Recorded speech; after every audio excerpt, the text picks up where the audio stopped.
SD Negeri Perhubungan dalam rangka sosialisasi pelatihan pembelajaran mendalam.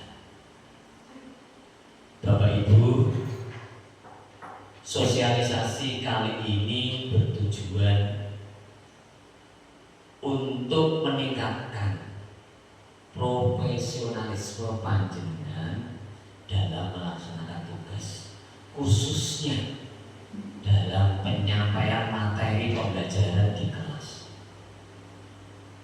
yang mana program pembelajaran mendalam atau yang disingkat PM ini adalah program nasional dari Kementerian Pendidikan. Tujuannya untuk meningkatkan kualitas pembelajaran di kelas, yang mana diharapkan pembelajaran mendalam ini pembelajaran yang bermakna, menyenangkan, sehingga anak-anak atau peserta didik dapat menyerap materi pembelajaran. Jadi Bapak Ibu, nanti narasumber atau pemateri yang telah dilatih selama sepekan oleh tim pelatihan mendalam tingkat Kabupaten Pati dapat menularkan peserta didik di negeri SD Perhubungan. Oleh sebab itu, harapan saya sebagai kepala sekolah atau yang membimbing di SD Negeri Perhubungan, pembelajaran mendalam kali ini sosialisasinya diikuti dengan sungguh-sungguh, sehingga ilmu yang didapat nanti dapat kita terapkan pembelajaran di kelas masing-masing. Oleh karena itu, pada hari ini sosialisasi atau penularan materi pelatihan pembelajaran mendalam dapat segera dimulai. Terima kasih. Bila taufiq wal hidayah. Assalamualaikum warahmatullahi wabarakatuh. Terima kasih Pak Joko. Assalamualaikum warahmatullahi wabarakatuh.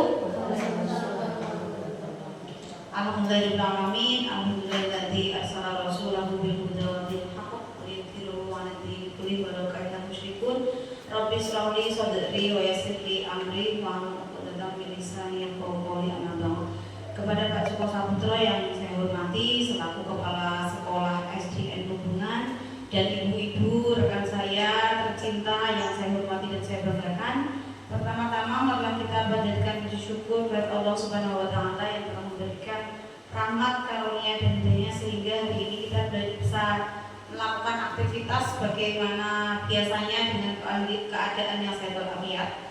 Kemudian yang kedua kalinya, salawat serta salam marilah kita haturkan pada junjungan kita Nabiullah Muhammad Rasulullah SAW yang kita nantikan syafaatnya beliau di yaumul kiamat nanti. Amin Allahumma amin. Berikutnya saya sebagai narasumber pertama untuk diseminasi hari ini nanti dibagi dua karena yang kita kemarin berdua sama Unisa. Yang pertama saya akan menyampaikan materi tentang PPT dan PPP. Tolong saya undi Pak. Terima kasih. Oke, yang pertama materi tentang pola pikir bertumbuh. Nah, kita saksikan dulu quotes yang disampaikan oleh Pak Menteri. Kalau orang berpikir dengan growth mindset yang di sini itu yang pembelajaran mendalam, pemikirannya itu yang bertumbuh itu maksudnya growth mindset. Maka dia yakin masalah yang hanya sedikit itu jalan keluarnya banyak. Karena itu jangan menyerah, jangan putus asa, yakinlah ada jalan keluarnya. Intinya keyakinan gitu. Ibu-ibu luar biasa dari Pak Menteri. Berikutnya konsep pola pikir bertumbuh. Nah, yang pertama ini ada pola pikir, tindakan, hasil. Biasanya orang itu kan dari pikiran dulu, kemudian tindakan, ada hasil yang diperoleh. Pola pikir ini akan mendikte tindakan yang dilakukan serta akan menentukan hasil yang akan diperoleh. Berikutnya, pola pikir atau mindset adalah fondasi dari keterampilan skill set dan alat atau tool set. Pola pikir merupakan cara melihat dan cara berpikir saat menghadapi masalah. berperan untuk memperluas cara seseorang dalam melihat dan berpikir. Orang itu kan punya pemikiran atau mindset yang berbeda-beda. Misalkan orang punya masalah langsung stres saja tanpa tindakan, atau yang lain orang berpikir kalau stres itu ibaratnya seperti bola bekel, kalau dijatuhkan dia akan membuang ke atas, seperti itu kira-kira. Mengapa manusia berbeda-beda mindsetnya? Kumpulan keyakinan yang akan menentukan cara seseorang melihat dan berpikir terhadap sebuah kejadian atau pola peristiwa, itu yang dinamakan pola pikir atau mindset. Nah, ini jenis-jenisnya pola pikir dibagi menjadi dua. Yang growth mindset, ini yang bagus, yang pola pikir bertumbuh. Kemudian yang fixed mindset adalah pola pikir tetap. Kalau yang growth mindset itu keyakinan bahwa kecerdasan dan keterampilan bisa dikembangkan lewat banyak hal berarti. Keyakinan, sedangkan fixed mindset adalah keyakinan bahwa kecerdasan dan keterampilan bersifat tetap dan tidak bisa berubah. Jadi ajak saja atau stagnan. Sedangkan yang growth ini bertumbuh dan berkembang seiring waktu juga dengan usaha manusia. Nah, berikutnya ini, kalau yang atas itu adalah pola pikir tetap dari menghindar, menyerah sampai ke belakang. Yang di bawah itu pola pikir bertumbuh. Kita lihat satu persatu dari challenge. Challenge itu tantangan. Kalau orang yang berpikir tetap, dia menghindar, males, mending gak usah gitu misalkan. Kalau yang berpola pikir bertumbuh itu menerima, ya sudah diterima, tidak apa-apa, itu misalkan ada tantangan. Kemudian obstacle itu seperti rintangan. Kalau yang berpola pikir tetap itu menyerah. Kemudian kalau yang pola pikirnya bertumbuh itu memilih untuk lebih bertahan atau survival. Kemudian effort, usaha.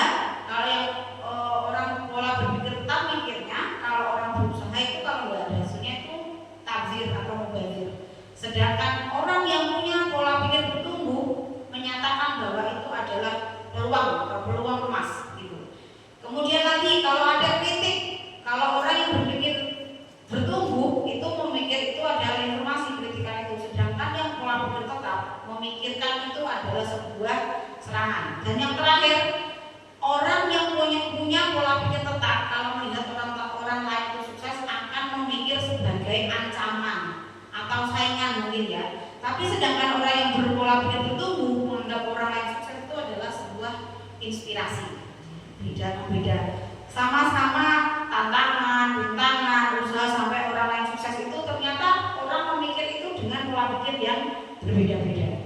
Berikutnya dari pola pikir tetap, pola pikir bertumbuh kita bisa belajar. Nah, belajar cara mengenali suara PPT. Suara itu yang menimbulkan kekhawatiran dalam menghadapi tantangan dan kesulitan. Intinya pokoknya pikirannya itu negatif terus gitu ya. Sedangkan orang yang punya pola pikir bertumbuh itu menyadari oh ini ada pilihan ternyata. Gitu.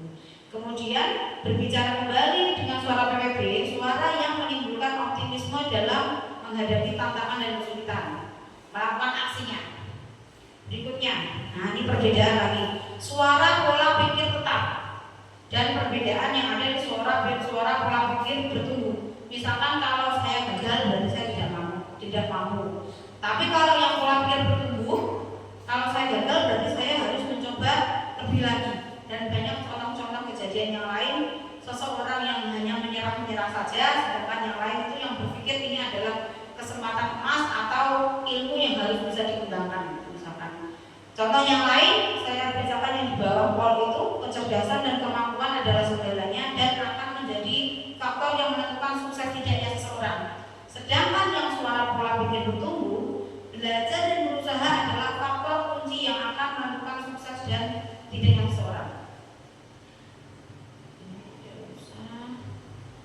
Nah, itu tadi dari kita sendiri. Sedangkan kalau karena kita sebagai pengajar di sekolah, maka harus ada kesepakatan dari kita sebagai trilogi pendidikan kalau nggak salah namanya, dari kita di sekolah, kemudian orang tua di rumah dan masyarakat itu adalah satu kesatuan yang bisa menghimpun pendidikan anak-anak itu bisa menjadi baik dan sebagainya itu karena tiga hal tersebut.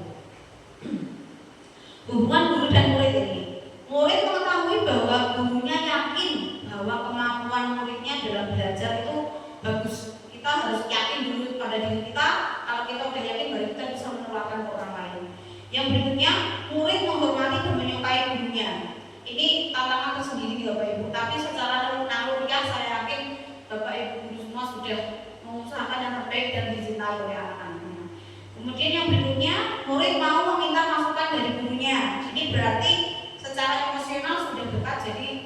cerita, diajak cerita, kadang-kadang diajak cerita gitu ya.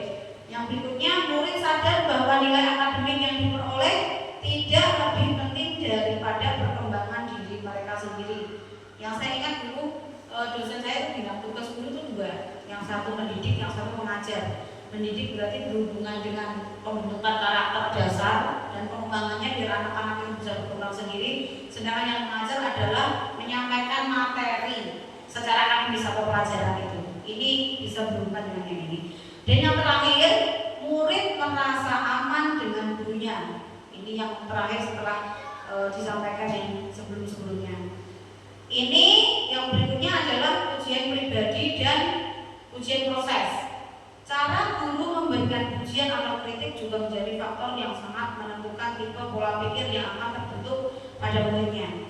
Dua pujian berikut ternyata memberi dampak yang sangat berlawanan. Kamu sangat pintar, itu pujian dari pribadi seorang guru menyampaikan kamu pintar sekali misalkan.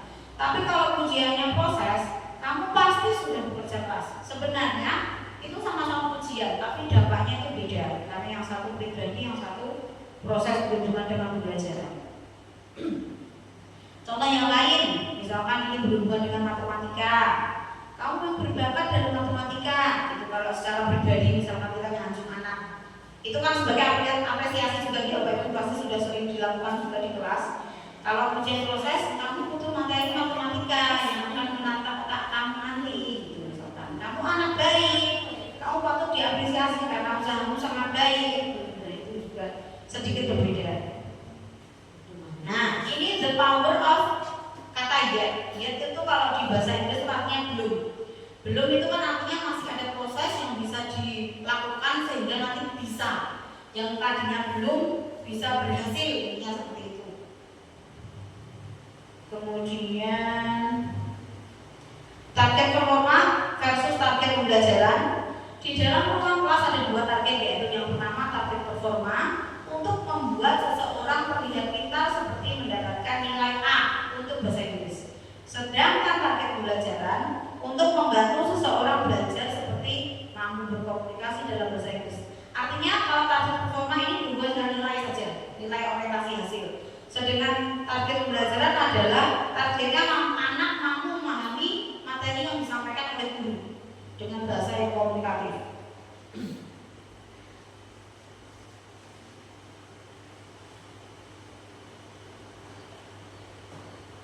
Nah, ini nanti yang ini pembelajaran mendalam itu yang pertama dari dimensi lulusannya nanti ada 8, kemudian prinsip pembelajaran, kerangka pembelajaran, yang terakhir pengalaman pembelajaran nanti akan dikupas lebih dalam oleh Ibu Nisa. Yang kedua, pola pikir bertumbuh dalam pembelajaran mendalam.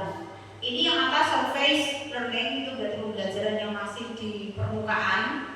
Growth mindset setelah surface learning yang biasa-biasa aja, itu akan ke growth mindset. Berpindah dari surface learning ibarat keluar dari zona nyaman yang harus melewati zona ketakutan dulu, kekhawatiran misal tidak bisa dan lain-lain agar bisa masuk ke deep learning, cakupannya lebih luas dan juga lebih dalam, sangat memahami.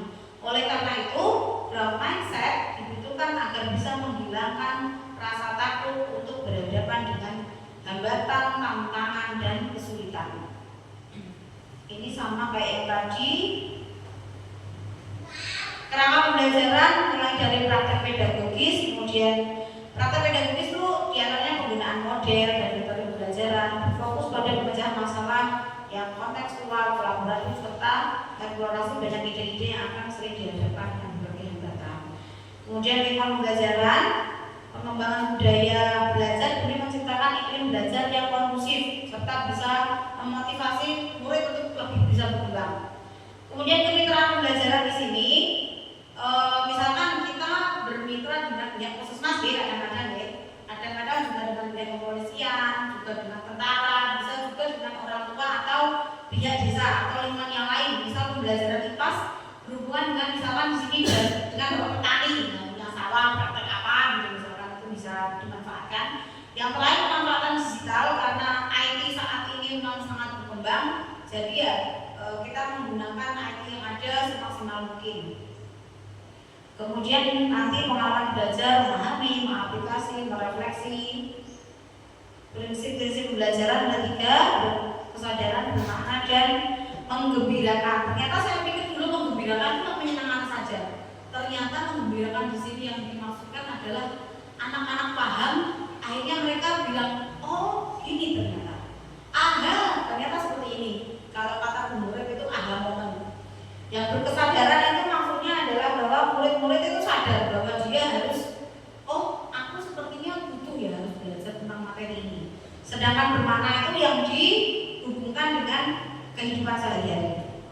Profil lulusan ini ada kreativitas, penerapan kritis, komunikasi, kolaborasi, kemandirian. Nanti akan dibahas berikutnya oleh Unisa. Materi berikutnya akan disampaikan oleh Unisa Oleh Daud. Silakan Unisa.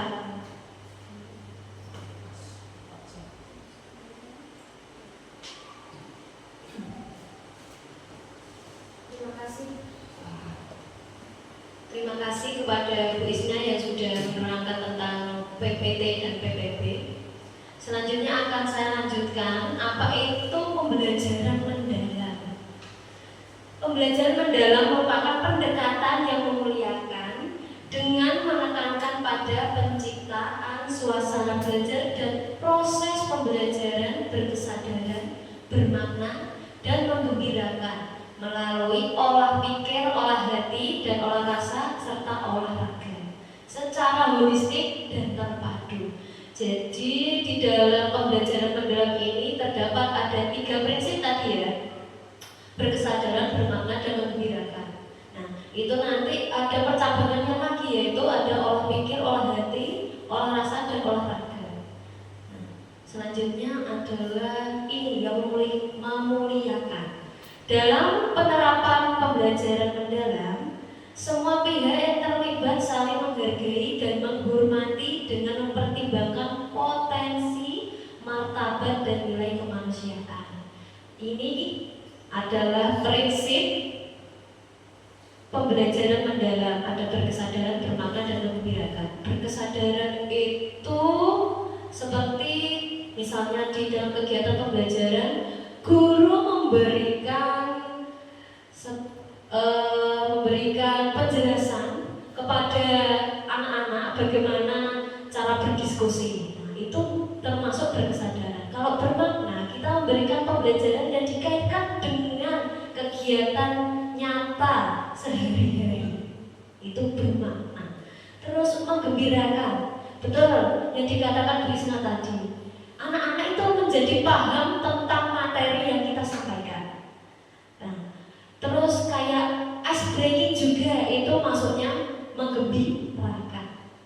Maksudnya yang namanya olah pikir itu bagaimana?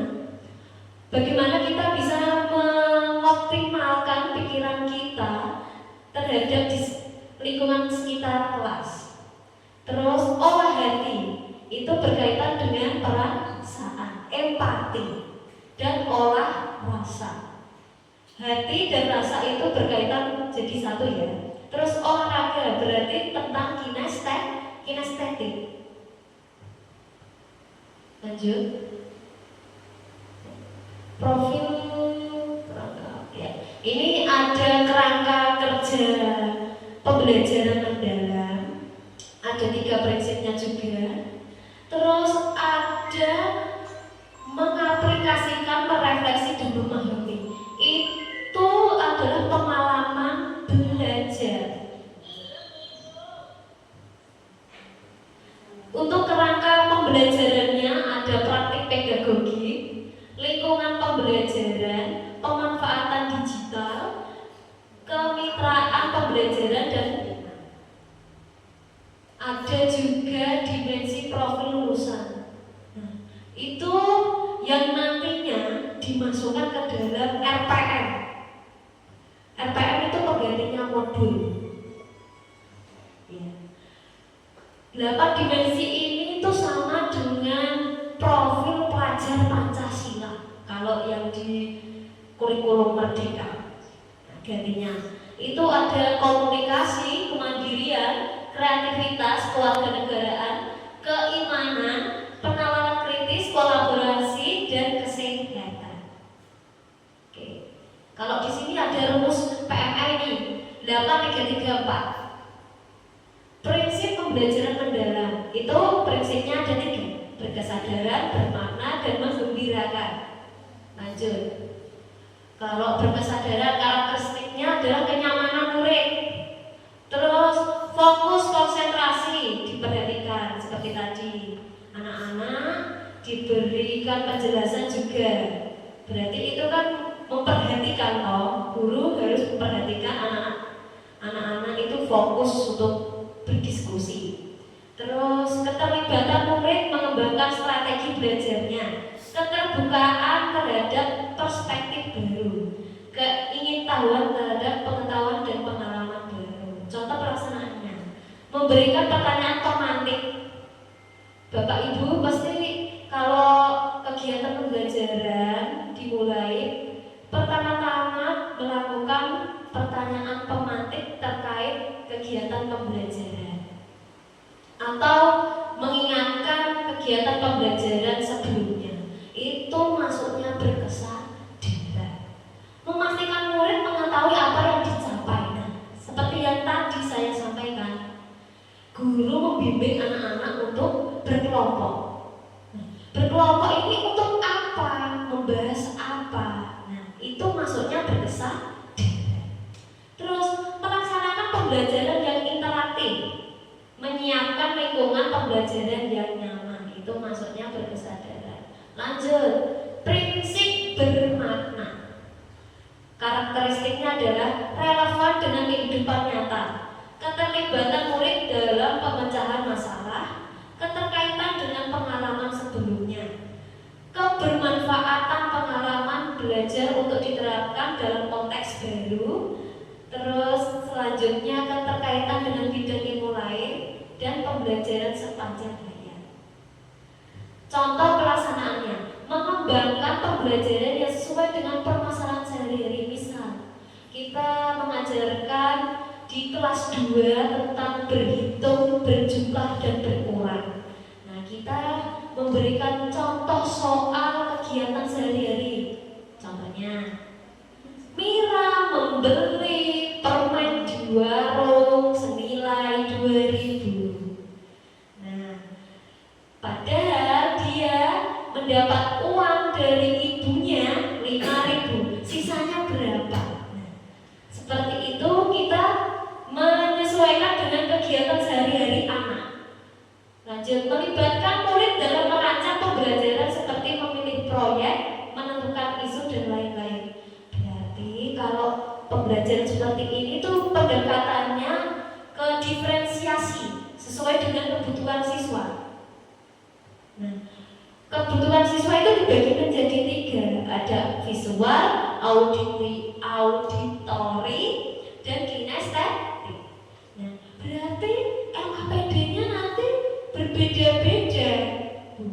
Ya, berbeda-beda malah lebih baik, karena itu sama saja guru memfasilitasi anak-anak bertumbuh dengan kebutuhannya atau dia belajarnya. Menunjukkan ilustrasi yang menggambarkan perbedaan antara kenyataan dan pengetahuan yang dimiliki. Lanjut. Menggembirakan, karakteristiknya adalah lingkungan pembelajaran yang interaktif, aktivitas pembelajaran yang menarik, menginspirasi, tantangan yang memotivasi, ketercapaian keberhasilan belajar, dan memberikan ruang untuk kreativitas. Contoh pelaksanaannya adalah guru sebagai fasilitator, bukan jadi ini ya, apa sih namanya? Penyampaian materi semata. Iya, hanya penyampaian materi semata. Nah, memberikan dukungan dan tantangan yang sesuai dengan kemampuan murid. Nah, ini yang saya maksudkan, sesuai dengan gaya belajar anak, entah itu auditori, visual, atau kinestetik. Nah, ini tentang olah hati dan olahraga. Nah, olah hati adalah proses pendidikan untuk mengasah budi pekerti serta menanamkan nilai-nilai moral. Untuk olah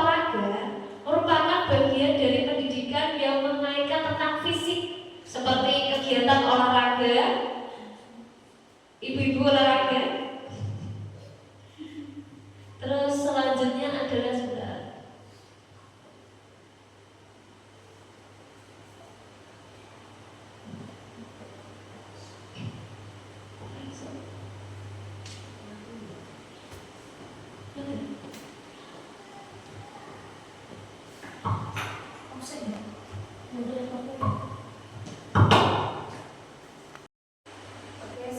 selanjutnya adalah olah pikir. Olah pikir merupakan proses pendidikan yang berfokus pada pengembangan akal budi dan kemampuan kognitif. Untuk olah rasa adalah proses pendidikan yang bertujuan untuk mengembangkan kepekaan etika dan empati, kemampuan menghargai keindahan serta hubungan antara manusia. Selanjutnya, ini ada 8 dimensi profil lulusan atau yang saya katakan tadi mengganti profil Pancasila. Ada keimanan, kekeluargaan, kenalar kritis, kreativitas, kolaborasi, kemandirian, kesehatan, dan komunikasi. Yang pertama, keimanan dan ketakwaan terhadap Tuhan Yang Maha Esa. Individu meyakini teguh dan keberadaan Tuhan Yang Maha Esa dan mengamalkan nilai-nilai spiritual dalam kegiatan sehari-hari. Untuk keluargaan, individu yang memiliki rasa cinta tanah air serta menghargai keberagaman budaya. Selanjutnya, penalaran kritis. Individu yang mampu berpikir secara logis, analitis, dan reflektif. Kemudian kreativitas, individu yang mampu berpikir secara inovatif, fleksibel, dan orisinal. Selanjutnya kolaborasi, individu yang mampu bekerja sama secara efektif dengan orang lain secara gotong royong. Kemandirian, individu yang mampu bertanggung jawab atas proses dan hasil belajarnya dengan menunjukkan kemampuan untuk mengambil inisiatif. Selanjutnya adalah kesehatan, memiliki fisik yang prima, bugar, dan sehat. Yang kedelapan adalah komunikasi.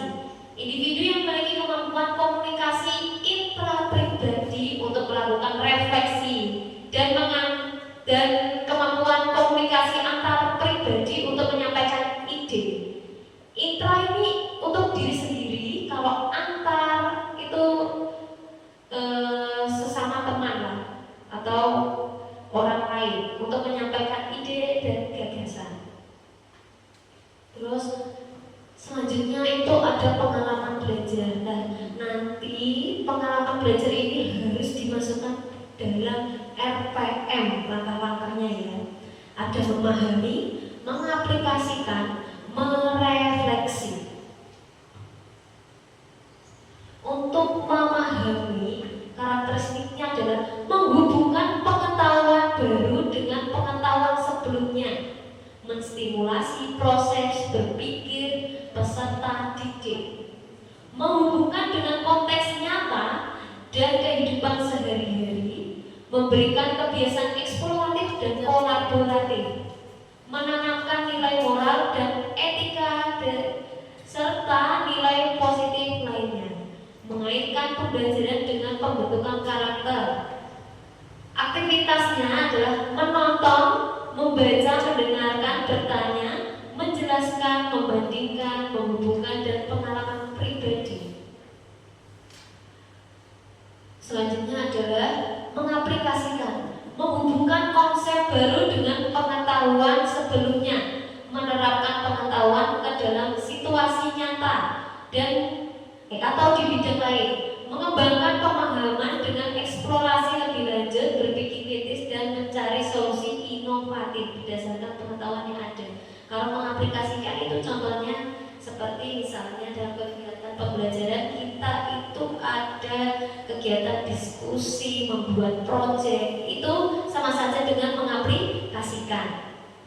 Ini aktivitas kelasnya adalah persamaan linear, mengerjakan proyek kecil, mendesain solusi masalah, melakukan eksperimen, membuat produk, dan diskusi terarah. Selanjutnya adalah merefleksikan. Karakteristiknya adalah memotivasi diri sendiri untuk terus belajar, refleksi terhadap pencapaian tujuan pembelajaran, dan memiliki kemampuan metakognisi atau meregulasi diri dalam pembelajaran, meregulasi emosi dalam pembelajaran. Seperti kita kalau dalam kegiatan pembelajaran itu melakukan refleksi terhadap kegiatan pembelajaran pada pagi hari. Bagaimana anak-anak? Apakah kegiatan pembelajaran kita menyenangkan? Seperti itu namanya merefleksi. Terus ini contoh aktivitasnya, menyampaikan motivasi belajar sesuai dengan pengalaman yang diperoleh. Terus penilaian diri sendiri terhadap pencapaian tujuan pembelajaran. Peserta didik dapat membuat ringkasan materi yang dipahami untuk menguji pemahaman mereka sendiri. Peserta didik mampu mengendalikan emosi seperti kecemasan, stres, dan frustasi. Ini kerangka pembelajaran mendalam itu ada praktek pedagogi, kemitraan pembelajaran, lingkungan pembelajaran, pemanfaatan digital. Nah, kalau praktek pedagogi itu penerapan strategi pembelajaran, contohnya kayak PBL, PJBL, inquiry, cooperative learning, itu namanya praktek pedagogi. Selanjutnya adalah kemitraan pembelajaran. Kemitraan pembelajaran itu sama halnya kayak sekolahan bermitra dengan masyarakat, desa, orang tua, komite, atau media pendidikan lainnya, itu namanya kemitraan pembelajaran. Selanjutnya ada lingkungan pembelajaran, menciptakan lingkungan belajar yang aman, nyaman, memotivasi murid untuk bereksplorasi, berekspresi, dan berkolaborasi, menggunakan platform pembelajaran daring, pemanfaatan lingkungan sekolah maupun sekitarnya. Inquiry kolaboratif.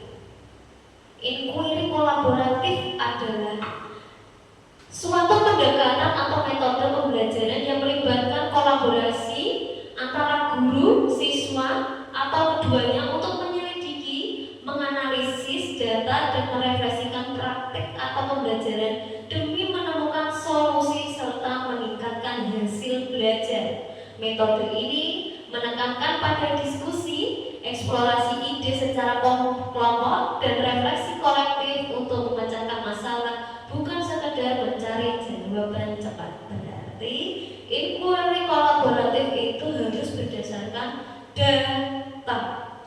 Kita harus mencari datanya dulu melalui observasi. Tujuan inquiry kolaboratif adalah yang pertama, meningkatkan efektivitas pembelajaran. Yang kedua, mengembangkan keterampilan abad 21. Yang ketiga, menciptakan komunitas belajar yang kuat. Selanjutnya adalah peran inquiry kolaboratif. Peran inquiry kolaboratif sangat penting dalam pendidikan karena mendorong pertumbuhan guru, meningkatkan kualitas pembelajaran, dan mengembangkan komunitas pembelajaran yang hidup. Inquiry kolaboratif memungkinkan guru untuk memecahkan masalah pembelajaran bersama, saling mendukung, dan menciptakan budaya sekolah yang reflektif, dinamis, serta berfokus pada peserta didik. Ada langkah-langkahnya untuk menerapkan inquiry kolaboratif. Yang pertama, identifikasi masalah. Yang kedua, perencanaan. Yang ketiga, implementasi atau observasi.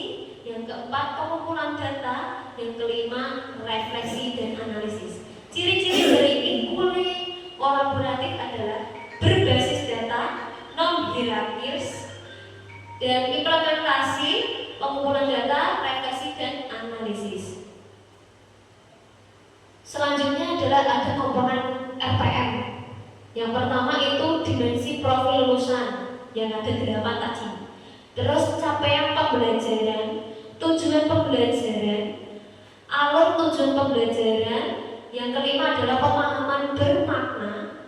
Yang keenam adalah pedagogis. Yang selanjutnya adalah kemitraan pembelajaran. Yang kedelapan, lingkungan pembelajaran. Yang kesembilan, pemanfaatan digital dan media pembelajaran. Yang kesembilan adalah terdapat kegiatan pengalaman belajar. Nah, saya akan memperlihatkan atau menampilkan contoh RPM yang sudah dibuat pada pembelajaran.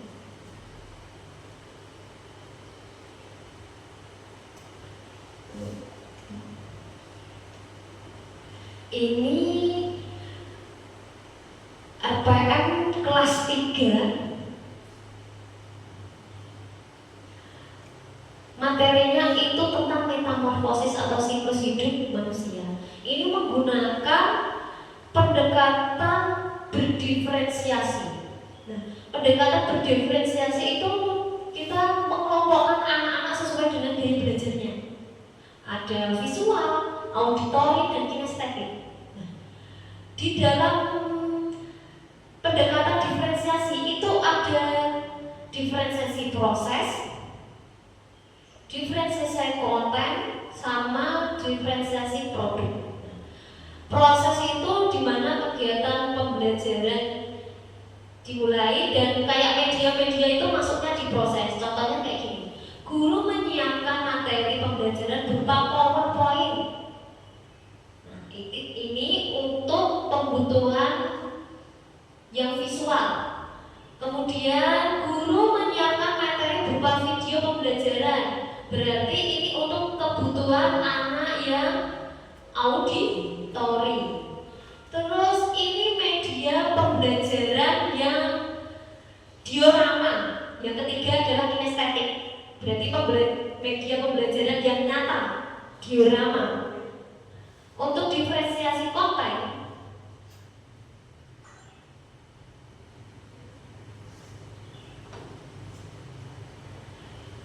sama juga menggunakan video PowerPoint, terus dengan media diorama. Kalau produk LKPD-nya jelas berbeda.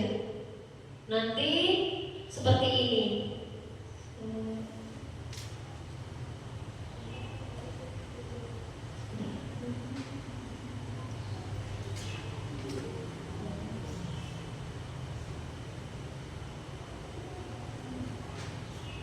Nah, ini untuk anak yang visual. LKPD untuk anak yang visual seperti ini. Ini untuk LKPD anak yang visual. Terus ini yang sesuai perintah guru adalah auditori, mendengarkan. Kemudian yang terakhir ini untuk anak yang kinestetik. Karena sudah ada media diorama atau yang asli, jadi yang kinestetik anak-anak itu disuruh untuk menjelaskan siklus hidup.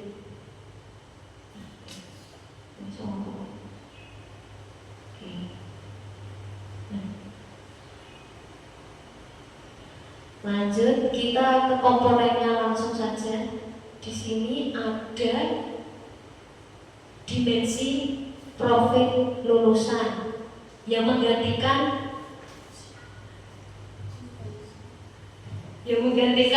profil pelajar Pancasila. Mandiri, kalau di sini saya menggunakannya mandiri, beriman, dan kolaborasi. Bisa dipilih, tidak semuanya 8-8-nya dimasukkan dalam RPM itu tidak. Yang 3 tadi itu bisa dipilih ya? Tidak bisa. Di atasnya itu tadi. Tidak bisa. Yang 3 prinsip itu Ya. harus ada. Ada konten terus. Oh, yang tadi ya harus ada. Karena pendekatannya diferensiasi. Itu harus ada semua. Orang bisa dipilih satu. Tidak bisa. Tergantung kondisi anak-anak. Tergantung ya gaya belajar anak-anak. Kan ada diagnosa. Ya, sebelum itu harus ada diagnosa. Diagnosanya dulu yang namanya asesmen diagnostik. Nah, berdasarkan observasi guru. Ya, ngono ya teman. Mau beda-beda. Ya. Terus ada capaian pembelajaran. Terus lintas disiplin ilmu. Nah, ini kan ada konsep empati, peduli terhadap lingkungan. Jadi masuknya di pendidikan Pancasila. Terus mengekspresikan gerak tubuh, mimik, dan karya seni, itu namanya seni budaya, lintas disiplin ilmu harus ada juga. Tujuan pembelajarannya, ingat harus ada ABC. Ini kalau saya tujuannya hanya satu saja, karena ini kan memang contoh kan, contoh saja. Terus alat tujuan pembelajaran juga harus ada pemahaman bermakna. Siswa dapat merasakan dan memahami perubahan bentuk makhluk hidup melalui kegiatan observasi. Nah, ini kan siklus hidup makhluk hidup ya. Pasti anak-anak itu dimasukkan untuk memahami perubahan bentuk makhluk hidup. Terus di sini ada pertanyaan pemantik, itu maksudnya tadi bermakna. Terus ini topik pembelajaran nggak usah. Praktik pedagogi. Kita harus jabarkan pakainya itu apa. Ini kebetulan saya memakainya PJBL, Project Based Learning. Terus pendekatannya apa? Pendekatannya itu deep learning berdiferensiasi. Terus metodenya apa? Diskusi dan kelompok. Nah, secara meaningful, menghubungkan perasaan dengan pengalaman pribadi, dan joyful, aktivitas yang menyenangkan. Kemitraan tadi kan ada. Ini saya menggunakan tugas kan, tugas dibantu orang tua, jadi di sini ditulis orang tua atau wali murid dan teman sebaya. Teman sebaya kok bisa ditulis karena melalui kegiatan diskusi. Karena aku tadi kan pakainya PJBL. Nah, itu ada diskusi kelompok. Terus ruang pembelajarannya atau lingkungan pembelajarannya itu di ruang kelas. Terus ini penggunaan proyektor dan penampilan video bergambar. Ini pemanfaatan digital panjenengan sudah tahu ya. Menggunakan video tadi jelas, menggunakan Canva, Google, dan memutar lagu anak-anak. Nah, ini di dalam langkah-langkahnya terdapat 3 prinsip pembelajaran mendarat. Ada berkesadaran. Guru memberikan pertanyaan pemantik yang berkaitan dengan siklus hidup. Maksudnya kebersadaran dan memahami. Memahami tadi adalah pengalaman pembelajaran. Terus untuk diferensiasi konten ini masuknya berarti memahami. Terus peserta didik menyaksikan video tentang metamorfosis juga memahami. Guru memberikan pertanyaan pemantik berarti berkesadaran dan memahami. Sintak yang kedua menyusun rancangan proyek. Di sini masuknya diferensiasi proses. Guru menyampaikan bahan dan alat untuk pembuatan proyek yang akan digunakan. Nah, masuknya berkesadaran. Selanjutnya adalah membuat jadwal. Guru dan peserta didik menyepakati jangka waktu pembuatan proyek dalam kelompok. Itu namanya masuknya kebersadaran. Yang keempat adalah guru dan peserta didik menentukan kapan presentasi dimulai juga berkesadaran. Sintak keempat, monitoring pelaksanaan. Guru membimbing peserta didik selama mengerjakan proyek. Ini maksudnya berkesadaran karena guru kan membimbing. Selanjutnya adalah peserta didik bisa membuat proyek dan memanfaatkan sumber daya alam sekitar. Ini bermakna mengaplikasikan dan kolaborasi. Kolaborasi tadi apa Bapak Ibu? Maksudnya 8 dimensi lulusan. Terus yang bermakna adalah 3 prinsip pembelajaran mendalam. Kalau pengaplikasian masuknya di pengalaman belajar. Solusinya ini tadi, pengalaman belajar, prinsip pembelajaran mendalam, dan 8 dimensi lulusan. Ujungnya lanjut, menguji dan memberikan penilaian proyek. Ini mengaplikasikan peserta didik melaksanakan presentasi. Nah, ini mengaplikasikan. Terus guru memberikan apresiasi, itu menggembirakan dan merefleksikan. Terus yang evaluasi juga masuknya ke merefleksikan. Sudah. Selanjutnya akan dibuka sesi tanya jawab. 2 penanya, monggo.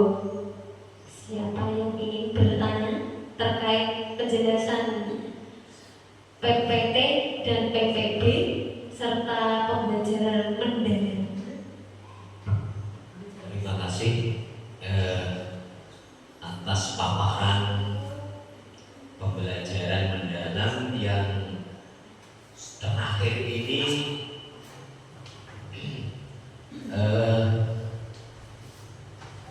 Sangat krusial bagi seorang guru untuk menyampaikan materi, yaitu dengan menyusun RPM.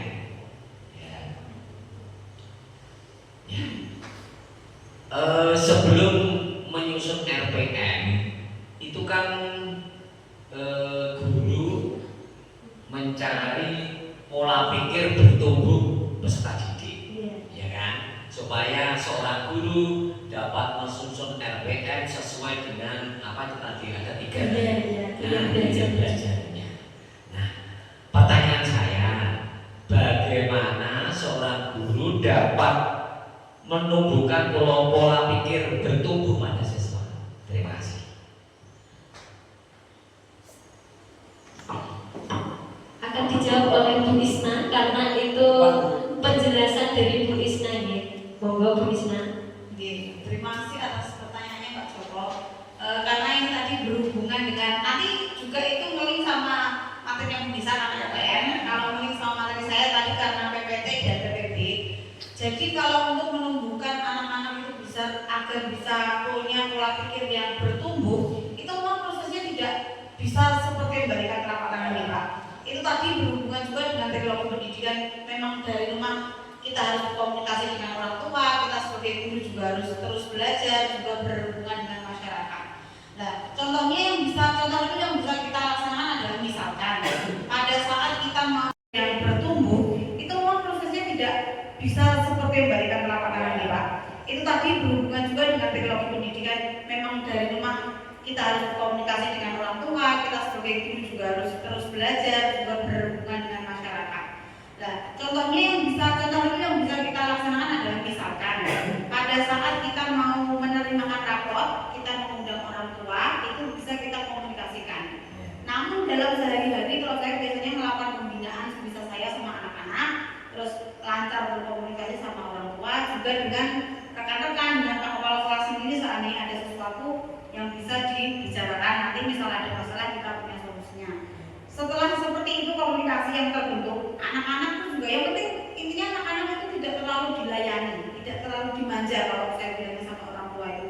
Jadi ternyata pola pikir anak itu bisa tumbuh dengan sendirinya itu karena perlakuan kita. Misalkan kan ada anak-anak misal yang gini misal besok mau ada pramuka capek nggak mau. Tapi kalau seandainya orang tuanya itu memberikan support yang baik, anak-anak gak bakal bilang capek atau malas, tapi mereka ayo semangat besok ada kegiatan sama teman-teman. Misalkan contoh sederhana seperti itu. Gitu, sama-sama Mbak Nisa silakan dilanjutkan yang berhubungan dengan RPM-nya. Baik, sudah dijawab. Sudah dijawab oleh Mbak Isna terkait menumbuhkan PPT dan PPB. Nah, berkaitan dengan RPM-nya ini tadi, kita harus melakukan observasi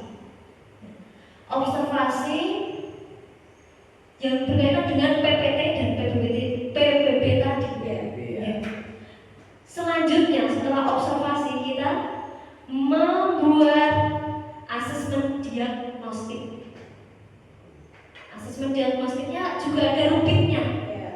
Tentu ada rubriknya. Itu setiap katakanlah materi atau pokok bahasan gitu. Membuatnya itu. Kemungkinan itu satu semester kita membuatnya hanya satu kali. Oh. Karena gaya belajar anak kan tidak langsung berubah-ubah. Iya, 1 tahun. Begitu. Karena gaya belajar anak kan tidak langsung berubah-ubah. Misalnya visual menjadi auditori kan itu tidak langsung berubah mudah sekali kan tidak bisa. Karena biasanya anak-anak kan terlalu nyaman dengan apa yang dia miliki. Bagaimana? Misalnya itu kan kalau begitu itu kan 3. Kalau semacam itu tadi 1 tahun sekali, berarti tidak merepotkan seorang guru untuk merencanakan RPM. Gitu loh maksud saya. Iya. Nah, setiap materi 1 pokok bahasan harusnya seperti itu. Tidak beda-beda. Dan guru repot. Nah, kalau memang 1 tahun sekali di awal tahun ajaran baru untuk menentukan itu ya ada masalah. Oke, terima kasih. Ya. Selanjutnya Nggak usah, nggak ada, sudah cukup. Sudah 1 jam. oh begitu. Terima kasih. Ditutup saya. Terima kasih kepada Bapak Ibu yang sudah menyempatkan waktunya untuk berada di tempat ini, bertukar ilmu dengan saya, dengan rekan saya Mbak Krisna. Terima kasih saya ucapkan. Kalau ada salah kata mohon dimaafkan. Wassalamualaikum warahmatullahi wabarakatuh. Sampai itu.